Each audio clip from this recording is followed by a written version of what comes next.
I don't believe these politicians. All talk, no action. I'm standing here listening to I'm hearing him say about a percentage. CNN, he gets 15. That means 85%, based on what you're saying, of the people don't dig you, number one. Number one. Is that a correct statement? How do you get 50? Are you at 15 in the new CNN poll? Do you believe in CNN? I mean, I know we're with Fox. But CNN spent, I'll respond to you. CNN spent a lot of money on a poll, just came out. I'm at 49, he's at 15. He tells me about 65% of the people. It's not 65% of the people. If you go by that, 85% of the people. Then he goes, we have 5. And, well, excuse me, I won 10 states. If you listen to him, it's like, I won 10 states. Everybody knows that on Super Tuesday, Trump was the winner. There wasn't one person that didn't say that. Okay. Even the 2 people on your left and right said we did a great job. So how does he take 5 and say it's better than Jeb doesn't really believe I'm unhinged. He said that very simply because he has failed in this campaign. It's been a total disaster. Nobody cares. And frankly, I'm the most solid person up here. I built a tremendous company, and all I want to do is make America great again. I don't want our country to be taken away from us, and that's what's happening. The policies that we've suffered under other presidents have been a disaster for our country. We want to make America great again. And Jeb, in all fairness, he doesn't believe. Language. 2 days ago, he said he would take his pants off and moon everybody. And that's fine. Nobody reports that. He gets up and says that. And then he tells me, oh, my language was a little bit rough. Okay. My language. Tariff on Chinese goods. That's wrong. They were wrong. It's the New York Times. They're always wrong. Well, they were wrong. You never said because they provided what I said in an editorial remarks. I would use, they were asking me what to do about North Korea. China, they don't like to tell us, but they have total control, just about, of North Korea. They can solve the problem of North Korea if they wanted to. But they taunt us. They say, well, we don't really have control. Without China, North Korea doesn't even eat. China is ripping us on trade. They're devaluing their currency, and they're killing our companies. Thousands and thousands. You look at the number of companies and the number in terms of manufacturing and plants that we've lost, 50,000 because of China. So now, you never wait a minute. We've lost anywhere between 4 and 7 million jobs because of China. What I said this. We have very unfair trade with China. We're going to have a trade deficit of $505 billion this year with China. A lot of that is because they devalue their currency. What I said to the New York Times is that we have great power, economic power over China.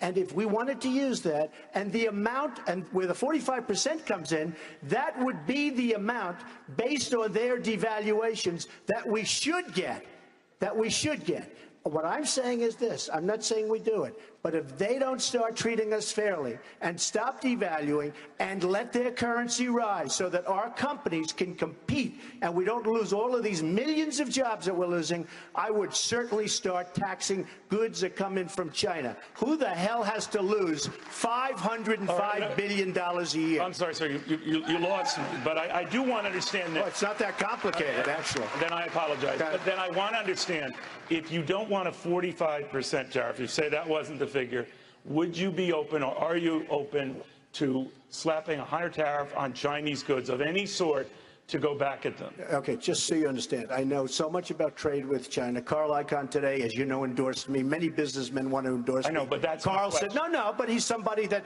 these are the kind of people that we should use to negotiate. Not the kind of people that we have who are political hacks who don't know what they're doing, and we have problems like this. These are the kind of people. We should use our best and our finest. All right, now, on that tariff, yes or no? No, here's what I'm saying. China, they send their goods in. We don't tax. They do whatever they want to do. They do whatever they do. Okay. When we do business with China, they tax us. You don't know it. They tax us. I have many friends that deal with China. They can't deal. Number one, they don't want the product. And when they finally get the product, it is taxed. And if you look at what happened with Boeing, and if you look at what happened with so many companies that deal. So we don't have an equal playing field. I'm saying absolutely. We don't have to continue to lose $505 billion as a trade deficit for the privilege of dealing with China. I'm a free trader. I believe believe it. But we have to be smart, and we have to use smart people to negotiate. I have the largest bank in the world as a tenant of mine. I sell tens of millions of dollars. I love China. I love the Chinese people, but they laugh themselves. They can't believe how stupid the American leadership is. So you're open to a tariff? I'm totally open to a tariff. If they don't treat us fairly, hey, their whole trade thing is tariff. You can't deal in China without tariff. They do it to us, we don't do it. It's not fair trade. Neil, let me say one thing about this. I'm a free trader. I supported NAFTA. I believe in the PTT because it's important those countries in Asia are an interface. The single biggest liar. You probably are worse than Jeb Bush. You are the single biggest liar. All right. This guy lied. Let me just tell you, this guy lied about Ben Carson when he took votes away from Ben Carson in Iowa, and he just continues.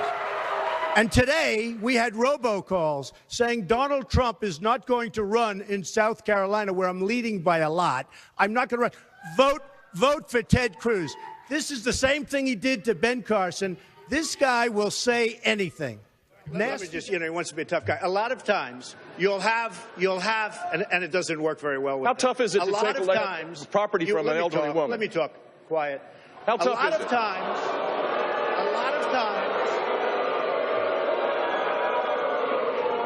that's all of his donors and special interests. Well, I'm very glad that Ted mentioned Arizona, because probably the toughest man on borders is Sheriff Joe Arpaio. And 2 days ago, he totally endorsed me. So thanks. So happened to call him a lightweight, okay? And I have said that. So I would like to take that back. He's really not that much of a lightweight.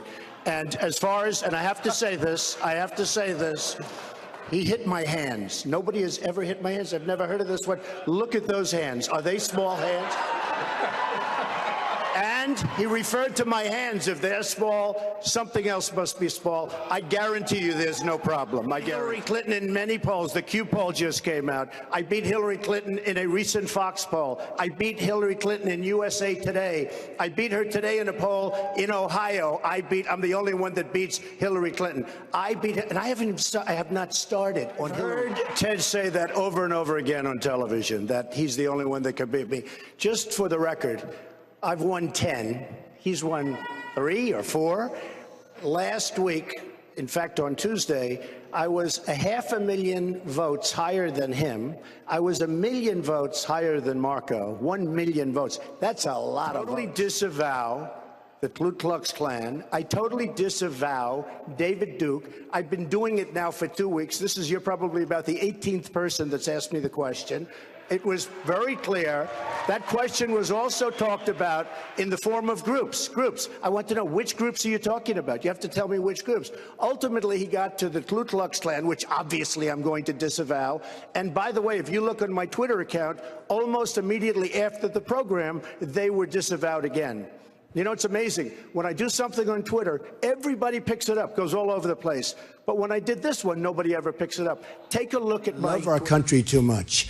If he would have run, and even if he would have won, it would have been bad. He doesn't have what it takes to be president. That I can tell you. Tremendous has been just sucked out of our country by China.